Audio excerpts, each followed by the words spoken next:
So this is a special recording for my Perry McClure students. We did this activity in class the other day, and I had to wander around the class and answer questions. So I'm just going to do one here that won't have all that extra talking in it.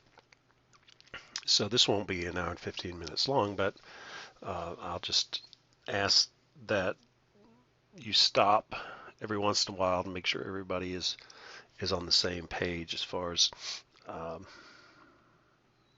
performing the operations that you need to do. So we're going to learn how to use Google spreadsheets. And I sent some data to you the other day. So the way you will access the data is to first log into your Blackboard, but not actually all the way into Blackboard. I want you to go to your mail. So you'll click on Google Mail, and you'll see this email from me. So you click on that, and you'll see that there's an attachment. And you can download that attachment. So unless you tell it otherwise, it's going to download it into your downloads directory. I'm not sure how it works on, so we're going to save the file instead of opening the file because we want to open it in Google Spreadsheets. So I'm going to say OK, and it's downloaded it somewhere. You can find it up here. So that actually opened it up again. Anyway, hopefully you'll be able to find it on your Google Drive. Okay, so let's go back to, well, actually we can go from right here. So we're going to go up to this little waffle thing in the right hand corner, and we're going to choose Sheets. And you may have used Sheets before. This is just the statistics part of it. So we're going to create a new spreadsheet. And the first thing we're going to do is we're going to import that data that we just saved somewhere. So we go to File, Import,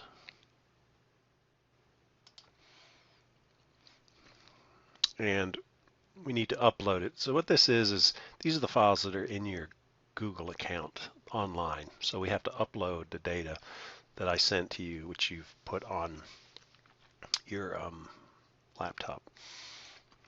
So you upload, and I'm going to select the file from the computer.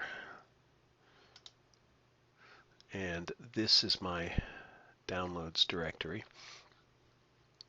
And typically if I do by date, you can order things by clicking at the top of the column. So right now it's the old stuff first. I want the new stuff first. So I have to click it again, and I go down and I find it here. And that's one from today. That was the one I did yesterday. So you just have to double click it or click it and then say open. So you end up with this menu, and what we're going to do is we're going to replace the current sheet because there's nothing in it right now, so it'll just put it in there.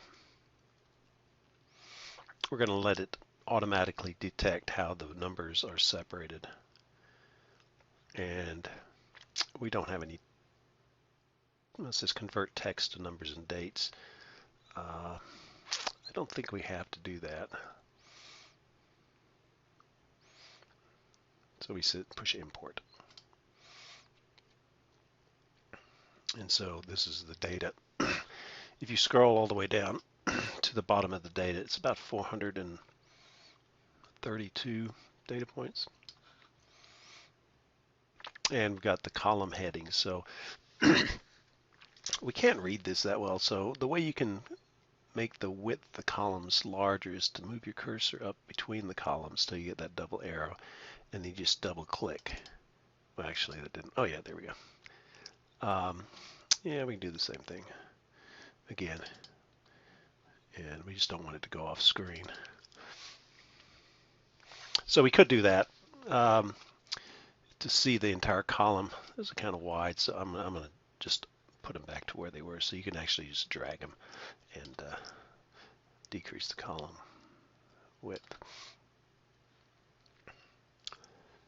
Now, what I want to do is I want to create a new sheet inside this spreadsheet. So you see down here it says sheet 1. So if we go to the plus sign, we can add a sheet, which would be called sheet 2. And there's nothing in that right now. Click on sheet 1 again. What we're going to do is we're just going to do some of the statistical things that we've already talked about with just one of these sets of data. Now, all I'm going to do is copy the data over. I'm not going to copy the header over. So I'm going to put my cursor here in cell B2. What I did there, I did Control plus. That zooms in on your spreadsheet. Now I could highlight all the data just by dragging this cell down, and you can see how it's blue. But there's actually a little easier way of doing it. So just push Escape to get rid of, well, that didn't work. How about just click anywhere, get out of there. Okay. If you drag your cursor all the way down to the bottom, so you're looking at the left-hand column and you're looking, for 432. If I go down here and I don't click anything yet, push the Shift key and then click. So what that does, it highlights everything from that first cell down to the last cell. Now in Google Sheets, you have to use shortcut commands to copy and paste. So there's 3 commands. There's Control C, which copies, Control V, which pastes, and Control X, which cuts. So I just want to copy this data so we can look at it on a separate page. So I'm going to use Control C, and you see how the little dashed lines come up. That's to show that this has been selected to do something with. And then I click on Sheet 2 and click in cell A1 and do Control V, and that's paste. So you can see we have all our data points. So what I want to do with that is I want to calculate the mean and the median and some other stuff. So we don't need to do this immediately, but I'm going to go ahead and do it while we have this highlighted. So you can see all the data is highlighted. So what I'm going to do, use that fact it's already highlighted, and go to Data up here in the menu, Sort Range by Column A from smallest to largest. So what that's going to do is take my data and it's going to range it in numerical order. So my smallest number is 86, and my largest number down here at 431 is 621. We'll use that later for calculating the median. But while we're down here at the bottom, let's go ahead and calculate the mean. We're going to do it using the definition for mean, and then we'll use the built-in function. So we're going to equals. You always need to put an equal sign when you're doing an equation. We're going to add up all the numbers. Now, I could highlight the cells. If I go up here and I highlight cells, you see it automatically starts filling it in. And I'd have to drag all the way up to the top, but the fact that I know the data starts in cell A1, so if I click within this little dialog box and I do the backspace key and just put A1 in there, so it says A1 through A431, and then I click on the end and put a right parenthesis, so it says equals sum A1 colon A431.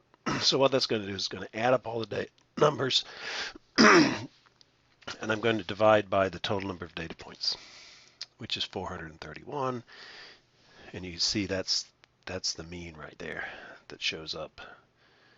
Another way I could do it is if I did count A1 colon A431, that counts how many entries I have in that range. So I should have gotten the same number, 265.055. Let's just try that. So I'm going to go back and put 431. Huh, well, that's interesting. So why is that? Count A1 colon A431. Oh, forgot the A431. 265. Oh yeah, that is the same number. Okay, sorry about that. I'm not sure why I was. Okay, so we'll just leave it at that. So that is the mean, and I'm going to type in the word mean so we know what that is. I'm also going to show you the command.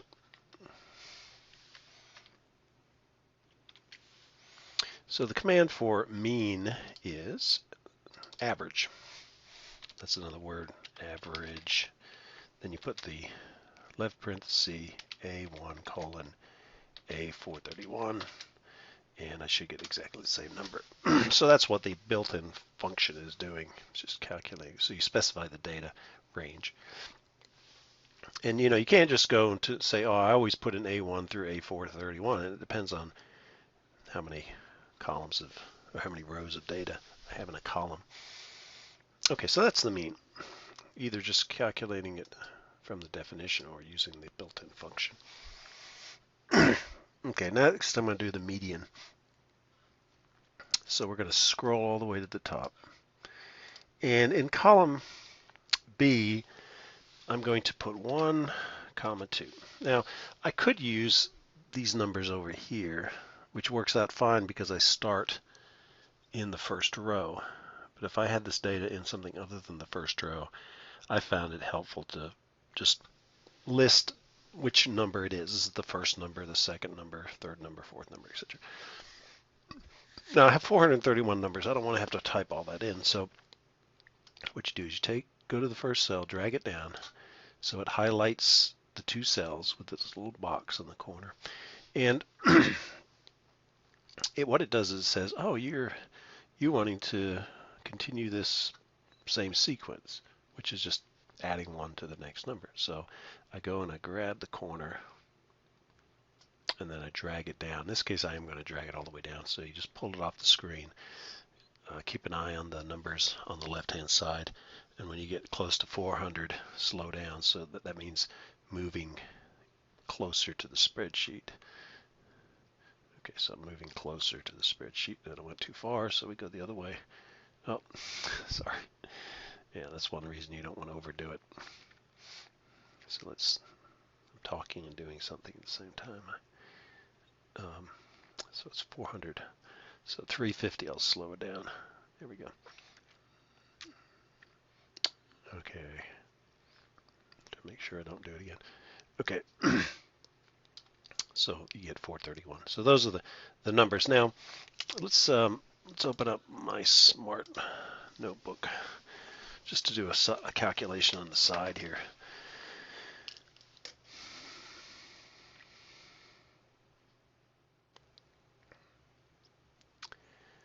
So what we're going to do is we're going to figure out which number in the list is the one that we should use. So there's two options. There's even number of data points and there's an odd number of data points. So I have 431 data points. That's odd. So the rule is you divide by 2, which is 100 and 200, sorry, 215.5. So what I do is I round that up to the next integer, 216. So that's the number in the list, the 216th number. So what I'll do is I'll just scroll up, go to the 216th number, and that's the 216th number is 229. So that is my median. Now, not surprisingly, there's a built-in function that does that as well. So we're going to do the same thing that we did in the previous one. We're going to use that function. It's equals median. And again, we're going to specify the range of data that we're looking at. And that's A1 colon A431. Now, to do the median, in this case, we've ordered them numerically. But to do the median, we don't have to have it ordered. It'll figure out the median just by looking at the data. So we just, I mean, it doesn't take that much effort to sort it.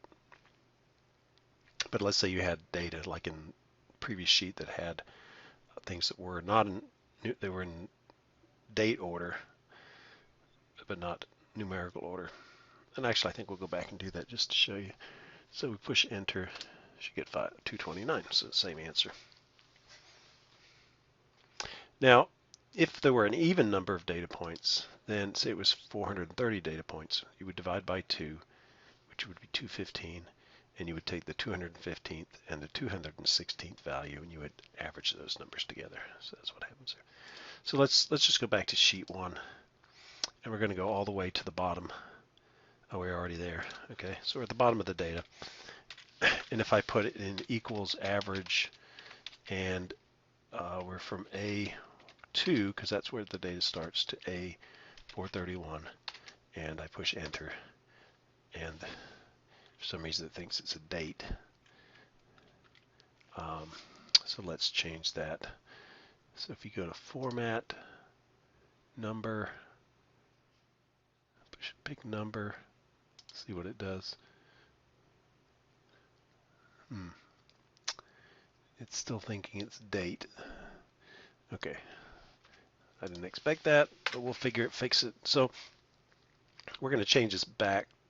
The problem is it already thinks it's a date. It thought what happened here was it saw this was a date, and so it assumed these other ones were dates, which is not. They're not. So let me just show you here. I'm going to copy this data again to another spreadsheet because it apparently changes. Okay, so we click the top cell, we go down to the bottom, we push shift, click that, use Control C, copy it, go to sheet 2, and I'm just going to put the data off to the right here. So it's the same data that's in column 1, but it's not sorted. We do Control V. Okay. And then if we go down to the bottom of this data, and I calculate the mean, equals average A1, I mean not A, but it's column D, D1, colon, D431. You see you get the same number. You know, obviously this doesn't matter, but if I go up to where the median was earlier, which was halfway, 200, there we go. So if I do median here, and I go D1 colon D431, right parenthesis, you'll see I'll get 229. So here they're ordered, here they're not ordered, and I still get the same median. It all works out. Okay, so that's the median. We could also do the mode. Let's just, the mode of D1 colon D431, and it says it's 364, so that means that 364 was listed more than once. If we go to our data on the left and we go down to 364, we should be able to count. You see there's quite a few. 1, 2, 3, 4, 5, 6, 7, 8, 9, 10, 11, 12, 13. So there are 13 entries that were 264. Okay. So we're going back, we're just scrolling up to the top. I'm going to go ahead and delete the data in these 2 rows. So the way you delete the data is you highlight both columns. So let me show you. You go up here, click on this one, then just drag to the right. That'll highlight, you know, as many columns as you want. So if I wanted to do 3 columns, 4 columns, I could do that. I'm just doing 2. And then if you right click, it gives you these choices. And what I wanted to do is to delete the columns E and D and E. So I've deleted the data. The columns are still there, but the data's been deleted. Okay, now, so we've done mean, median, mode. Um, we're going to do the histogram next. So this is something that everybody's going to have to do to get it in a situation where histograms are going to be easy to generate. So you go to add-ons, get add-ons, and then you search for histogram, because that's what we're trying to do. And you'll see there's about 4 choices. I'm kind of curious. I have to download that one and see what it is. But what you're going to do is you're going to choose this one, Excel Miner Analysis Tool Pack. This does pretty much all the things that the data analysis package in Excel will do. And you'll pick, it'll say free, and you just click on it. Mine says manage because I already have it. Okay, so once you pick free, it should be installed, and you go then to add-ons. But we're not ready quite yet. Okay, so to make a histogram, we have our data. We need to figure out what the classes or bins are, how we're going to separate the data up. So if you remember the other day, we said that we wanted to have 5 to 12 classes. So the way we'll do this is we'll look at the minimum value, which is 86, and we'll scroll all the way down to the bottom. 621, 86, 621, 86, 621. Okay, so that's the range of the values. And so I'm going to get my calculator out somewhere. Oh, there it is. So 621 minus 86 equals 535. So if we were to take that 536 divided by 5, we would have 107. And if we take 536 divided by 12, we get 45.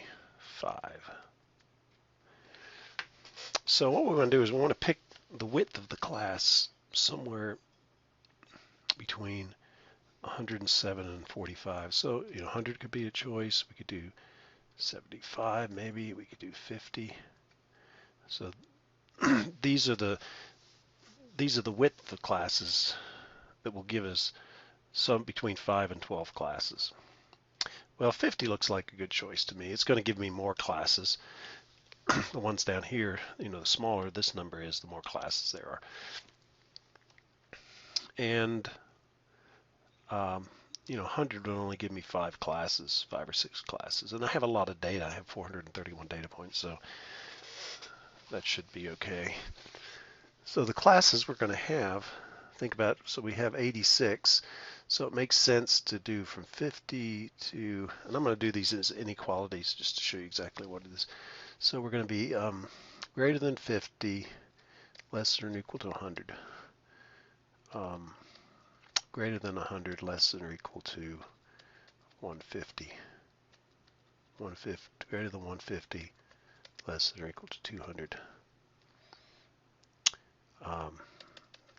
Etc. Our top number is 621, so we're going to want to go to 600 to 650.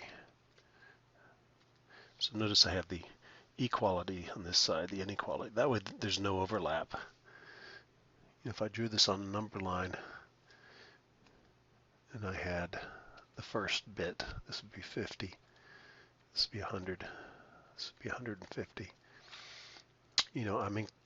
I'm not including 50. I'm moving everything to 100, but not and including 100. Then my next one is I'm not including 100 and then going to 150 and then including 150. So there's no overlap in that situation. So the way that I do that on my spreadsheet is I go to the top of this data, and I'm going to put my classes in this column. So I'm going to start at 50, go to 100, and I could just put 150 or 200. But if I highlight these two cells and I grab the corner and I pull it down, you see that I've done that automatically. Now what this really represents is this is less than 50. So really, do I want to actually, let me get rid of that. I don't need that. So what this is going to do is going to be anything less than 100 down to 0, but because of the fact that my smallest number is 86, it's effectively to 50. So even though it may not appear that this has give me a class width of 50, it does. So this will be the one that designates from 150 down to 100, but not including 100. This one will say from 200 down to 150, but not including that. So these are my class things that separate the classes, not the actual classes, but the numbers that separate it. And that's all I need. So we go to add-ons, pick Excel Miners Analysis 2-pack, push start, and it gives you all these different analysis tools. So we scroll on down, look for histogram. So we need to put our input range in. Now you can do it manually. It's going to, I'm just going to click up there. If I click up here and then put my cursor in here, it's going to choose where the cursor is. I'm going to actually type it in, so you just backspace A1 colon A431. So that's where my data is. My bin range goes down to D13, so it's D2 through D13. I'm going to put my output over here. So in this case, I'm clicking at this cell, and then I click in the box E1, and I'm going to pick chart output. And that's it. Input data, how I'm going to break the data up, where I'm going to put the results numerically, our frequency distribution, and then I'm going to do the histogram, the output. So I say OK, and it has done it. So I'll show you, just close, oh there, finally came. So it's done the calculation. I'm going to close this dialog box, and there's my frequency distribution. And I'm going to go ahead and highlight that and push delete because I don't really want to show more. So these are the number of data points out of 431. This is the number that are greater than 50, or greater than 50 but less than or equal to 100. This is going to be greater than 100 but less than or equal to 150. And then I get the rest of the information. Now if I scroll over to the right, you'll see I have a histogram already made. So the first thing I'm going to do is I'm just going to move it to a different sheet because it's easier to see. So I'm going to click in the box so it highlights this whole thing. I go to the upper right hand corner and say move to own sheet. And so now there's a new sheet called chart 1, and this is my histogram. So let's see, we have labels. This says bin. In reality, it's oil production. So we'll put something in there, thousands of barrels or something like that. This is going to be, frequency is the correct. You could put number of months, that's what it is, that have those. Now, the x-axis just uses a single number. what I'm going to do is go back to sheet 2, which has the data, and then I'm going to scroll to the left so I can see it. I'm going to do something slightly different here. I'm going to be more explicit about this so that it's exactly what we just said a minute ago. Let's see what it looks like. So you could do greater than 50. Actually, we can't do. I'm just going to do 50 to 100. And then the next one will be 100 to 150. Next will be 150 to 200. So what I'm doing is I'm double-clicking the cell so that I'm editing it. I'm getting rid of that little quotation mark, and I'm just being more explicit about what those labels represent.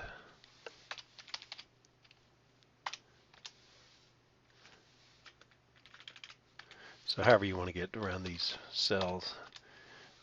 You can also use F2 to put it in edit mode. That's what I'm doing right now. So I'm pushing enter to go to the next cell, pushing F2 to edit it. I'm using my cursor to move my arrow keys to move my cursor over, pushing backspace to delete that little doohickey thing, and then put 400 dash. Okay, F2, backspace, 450, enter, F2, 500, F2, 550 dash, edit, backspace, 600 dash. Okay, so now I've got these better descriptors. And I think actually if I went up here and I changed this from bin to oil production in 1,000 barrels. I forget what anyway, I don't know if it's per day or a month. So I think go to the chart, it will have updated that. Didn't do that. Okay, so that doesn't automatically make that the title. So now you can see I've got these ranges. I'm going to change the title. I'm going to change the font a little bit. I'm going to get rid of the legend. I'm going to put these at an angle so we can see them more easily. So to edit the chart, you just go to Advanced Edit.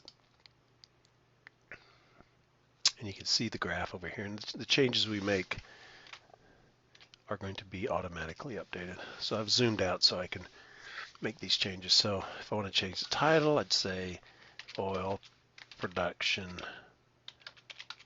from 1981 to something. I forget what it was, 216. I can change the size of the label. Let me push enter first. So there you go. There's the title. I can change the font and all the other pretty things. So that's actually was the font for the legend, which I don't really need. So let's get rid of the legend. So legend, you can do the position or you can just not have one. For the title, the font, let's make it a little bigger. Okay. Now we're going to scroll down. Then you can deal with the axes. So the horizontal axis, the title is going to be oil production in 1,000 barrels per month, I guess. Push enter. There's my title. It's kind of small, so let's make it a little bigger. Make it to 14 font. Oh, that's the actual numbers. Oh, here's the title. I keep going the wrong direction. Okay. You can take the italics off if you want. You can make it bold. All kinds of stuff like that. They have actually slanted the titles. It's auto. If it didn't do it automatically, I might, do it manually. And the What else can I do? I could do the vertical axis, and I could, instead of doing frequency, I could do, I could say number of months. Push enter. There it is. Let's make it the same. It's bold. Make it the same font as the other. And I'm going to change the numbers. Axis labels. Change that to 14. So that looks pretty good. Then you update it. And then you're back to your chart. And so I've made changes that, the slant helps because you can see you get all the information on one line instead of having it staggered. Got my nice title, axis titles, axis sizes, all kinds of good stuff. So that's how you do a histogram. Okay, let's go back to sheet 2. I'm going to do a separate one. We're going to do the standard deviation calculation. So I'm going to take the data again. So click on the first cell, scroll all the way down to the bottom of the data, push shift to highlight the whole thing, shift click, do control C, which is copy. I'm going to add a new sheet 3, and then I'm going to do, I'm going to click in cell A2 and then do control V. So let me zoom in a little bit again so you can see it better. Okay, let me get out of the cell. Well, let me do that. Control plus. That's just making the screen bigger. Okay, back to cell A1. This is my data column. This is my deviation column. This is my squared deviation column. So if we go to back to Smartboard, the equation for the standard deviation, S, is equal to the square root of the sum of the deviations squared divided by the number of data points minus 1,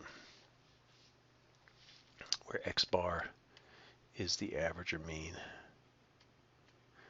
So this number doesn't change. This number changes for each data point and is always the same, and in our case is equal to 431. So what we're going to do is we have x, that's in the first column. We need to calculate x mean. Then we'll calculate the difference between x and the mean. Then we'll square it, and then we'll add them all up. So that's the concept here. So I need the standard deviation. Let's just put that over here. So I'm not the standard deviation, but the mean. So I'm going to say the mean equals, and I'm going to push tab, and I'm going to say equals average, and it's going to be cell A2 through A4032. So A2 you can see is right over here, and it goes down to 432 because I left one space blank here. And I should get, what was it? I've forgotten already what it was. 265.05. So that's the mean. So if we go to the deviation, we say equals, this is x. So I click in A2 and I subtract the mean, which is at F1, and then I push F4 at the top. Now if it doesn't work when you do this, you can manually enter this. So if F4 works, then that pops up. If F4 doesn't work, you just push $F $1. So that, I didn't like that. A2 F1. Let's go down to the bottom. Make sure I didn't.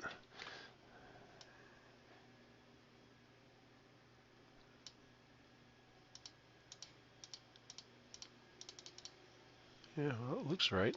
And it did calculate earlier. Circular dependency detected.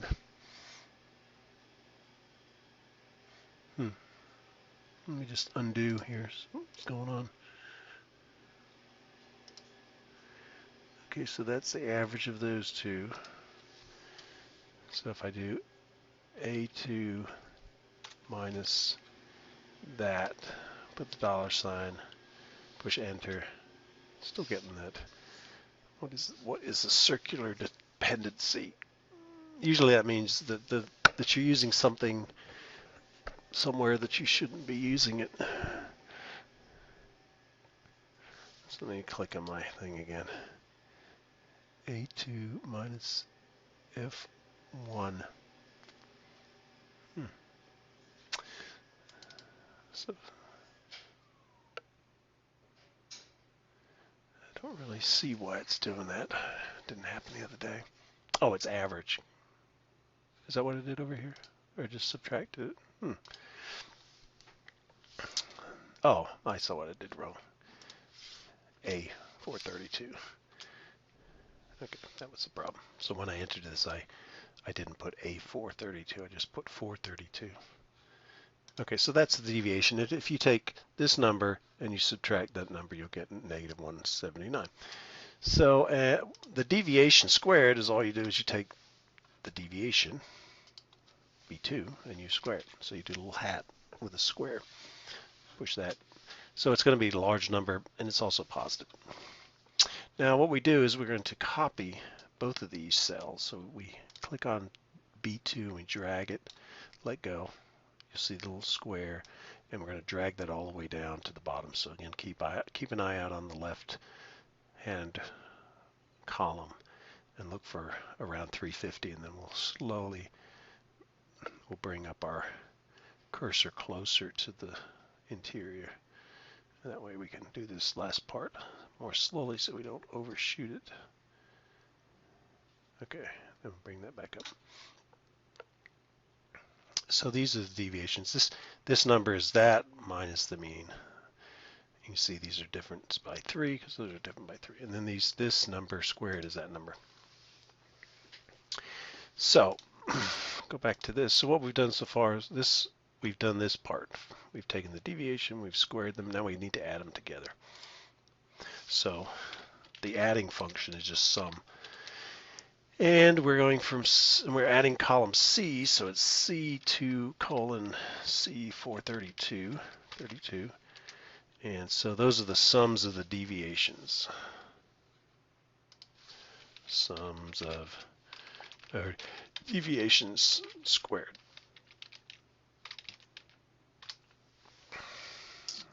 So go back to the formula. All we need to do is take that number, divide by n minus 1, take the square root of it.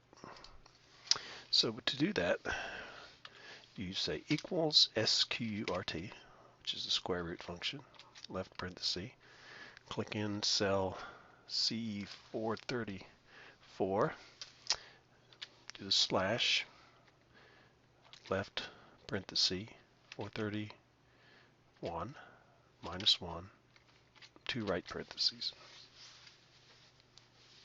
Push enter. That is the standard deviation.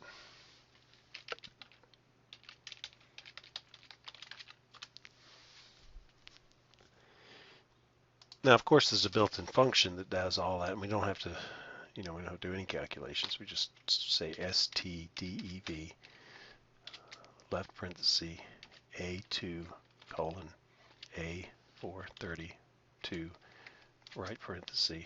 So we're saying find the standard deviation of the numbers in that selection, and we get the same number. So this one was done doing the whole real calculation, and the second one was just using the function that's available.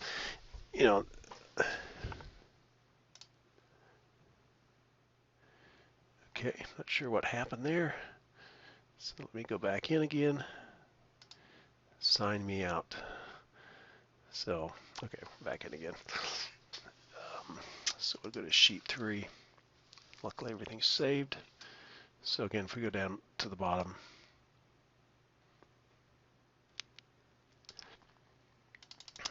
so how many times will you ever have to do what I just did? unless you take statistics again, not many times beyond that except for your project. You'll just use the built-in function, but it gives you an idea of what the process is. So that little function, standard deviation, does exactly what I did here, but does it in the background.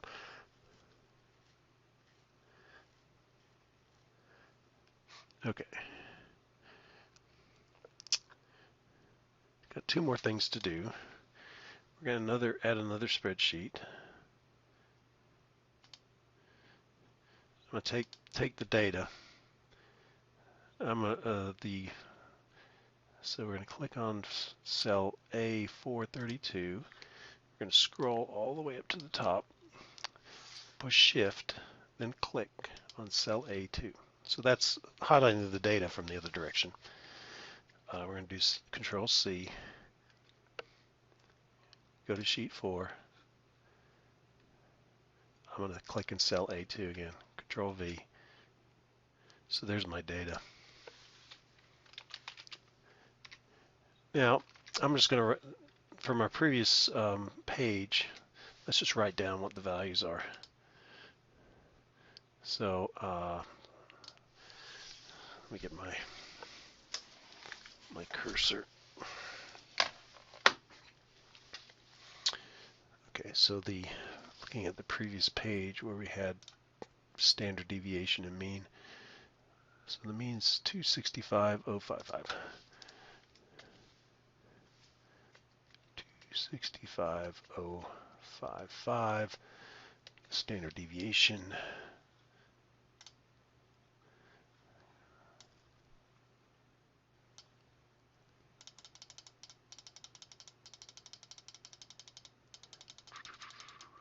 One twenty 262.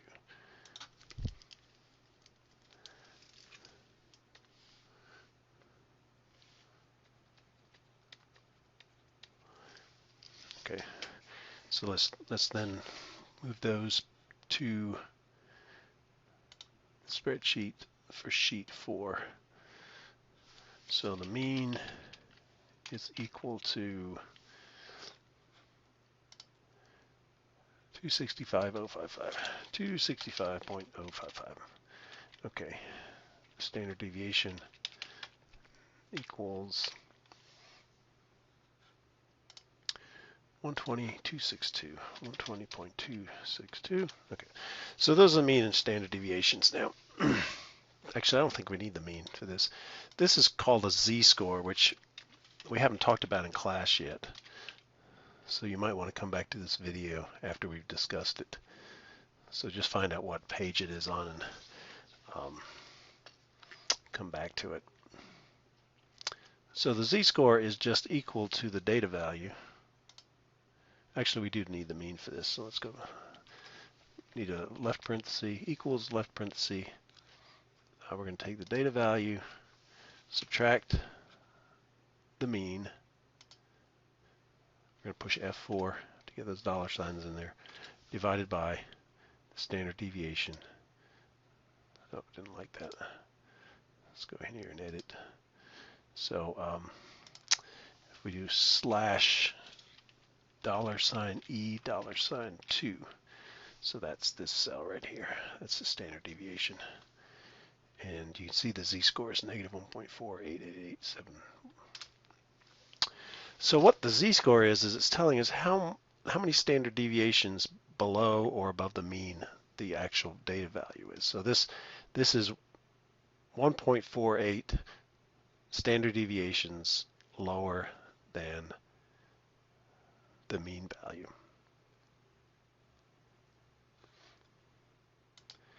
And I'm going to copy that formula all the way down.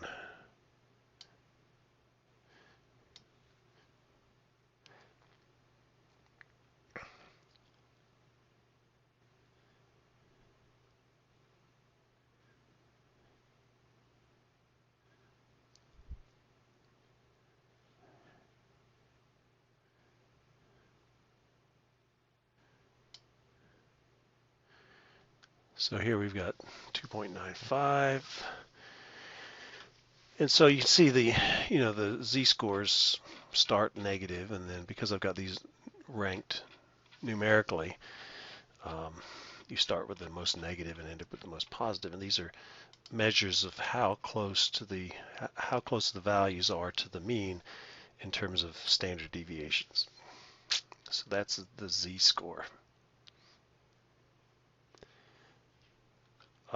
One other thing relating to this previous one, if I add all the deviations up in this column, I should get 0.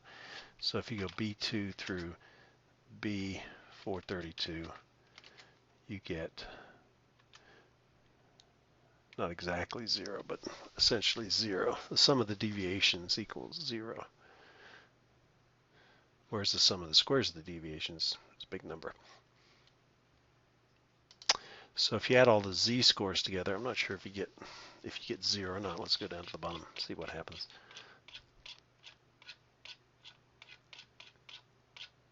So I'm just using my cursor. Okay, so let's see, sum, and it would be B2 through B432, and yeah, it's pretty close to 0, but not exactly 0.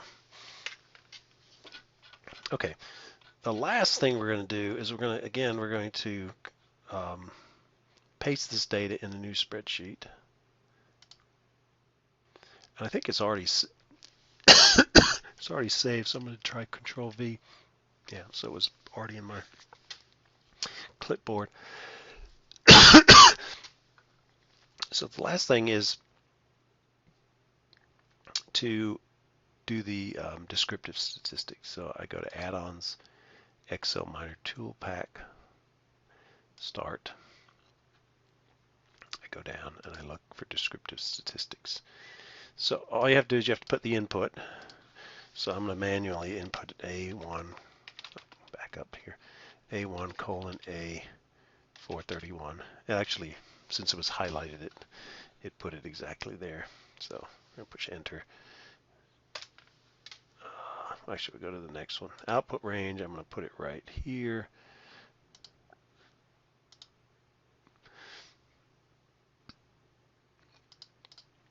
Summary statistics, I'm going to take these things off because we don't talk about those. We just want the summary statistics. That's it. Say OK.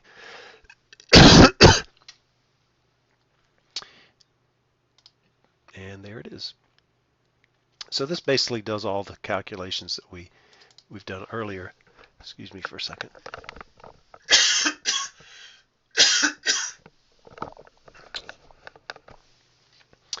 So we have the mean, we have the median, the mode, the standard deviation. The variance is this is the standard deviation squared. The range was the high value minus the low value. We use that to figure out how to do the histogram. If you add all the numbers together, you get that. It's not very useful. There are 431 data points. So there's a few things here. Kurtosis, skewness. These have to do with how close to a normal distribution they are, and if the data is skewed to one side. This is telling me it's skewed a little bit towards the higher side. If we go back to our graph here, you'll see, we get this extra stuff over here. So it's skewed a little bit that way, and the normal distribution looks at how the data fits to a normal, and it's not quite normal.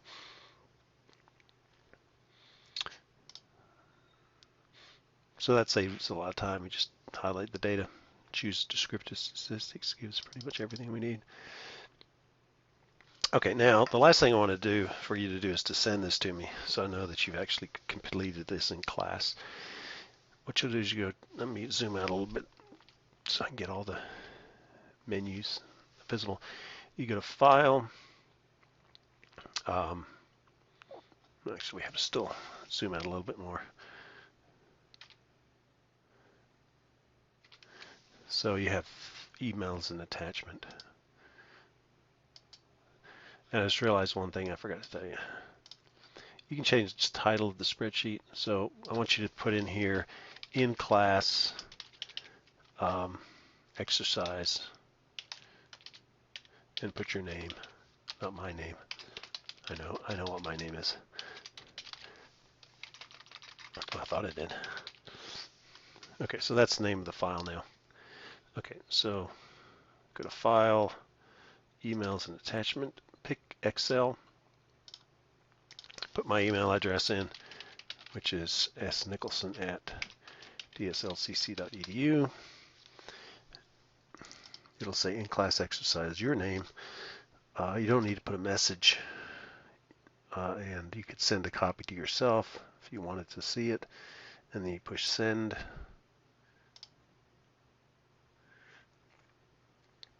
And what will happen is if I go to my email, I'll have this whole spreadsheet, which I'll be able to look at. You don't send it as email collaborators, because then you have to give me permission to collaborate with you, which is a pain in the butt. And also don't do PDF, because I can't edit it if I want to edit it and send you some results. So your in-class project, your chapter project will basically be what we just did now. So there'll be another video associated with that, but it pretty much will show you what we're doing today. So you'll get a practice of doing it multiple times. So I think that's all I have to tell you at this point. Oh, I'm going to show you one more, so just hang on here for a second. Another thing that might be useful if you were looking at this data is to do it as a what we call a scatter plot. So we're just going to do that. So we're going to click on cell A1, go to B1, then drag it down until we get all the way to the bottom of the data, 431 data points later.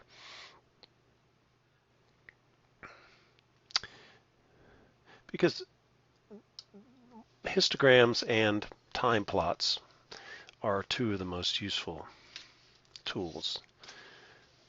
So you're going to say insert chart.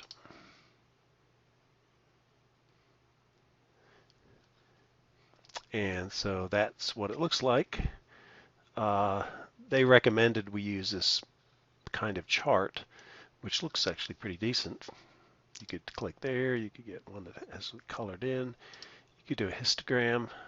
Oh, wow, it actually did more than 12 classes. So I don't remember it having a histogram. Anyway, those are the three defaults. If we go to chart types, you have these choices. Use row 1 as headers, which is fine because that does describe the data. Use column A as labels, which for a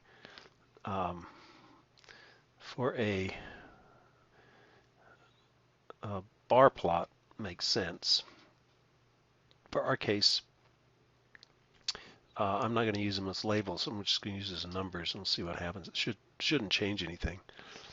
The kind of plot I want to do is called a scatter plot, like that. So that shows the individual data points. Now I thought there were other scatter plots with lines connecting them. I don't see that option anymore. I don't know if they've taken that off. So maybe the default wasn't such a bad idea. So I'm going to use column A as headers and do this line chart. It's a little easier to see. And then you can go to the customization, which is basically what we had before when we edited the graph. And then I'm going to get rid of the label because there's only one legend. So I do that, then it's gone. Now, if I were to include the legend, but if I went back and I were to change this to, instead of B, I changed it to D, and then I pushed enter, what you would get is 3 plots. One which would be Pennsylvania, 1 Oklahoma, 1 California. And the Pennsylvania is essentially nothing. It's really small. So that would make seeing the Pennsylvania data pretty hard, but it shows the other ones. Notice Oklahoma's drying up here until they develop fracking and other techniques, and it zoomed up. Now, California, though, looks like it hasn't increased. It's probably because California has not allowed fracking. So that's, if you looked at states that allow fracking, if you know, noticed our new EPA chair's former Attorney General of Oklahoma, friend to fracking. So anyway,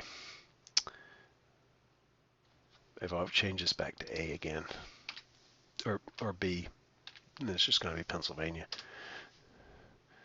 and I can see that there. Okay, now I'm going to insert it, and it's going to be inserted into the original spreadsheet here somewhere. So there it is. It's actually covering the data. So I could take this and I could move it somehow or another. There you go. I could move it out of the way, or I could put it on a separate page. So if you do that, I'd go up to this little pull-down menu and go move to own sheet. And there it is. So they must have done some fracking in Pennsylvania too. Not as much as in Oklahoma. And the last thing is you can change the names of these. So if I wanted to rename the title, I could say rename and call it Pennsylvania Penn Chart or something like that. And if I wanted to do chart 1, which was the histogram, I could click there, rename it as histogram. And that way it would be more evident what's going on. Okay, so that's it. And push the stop.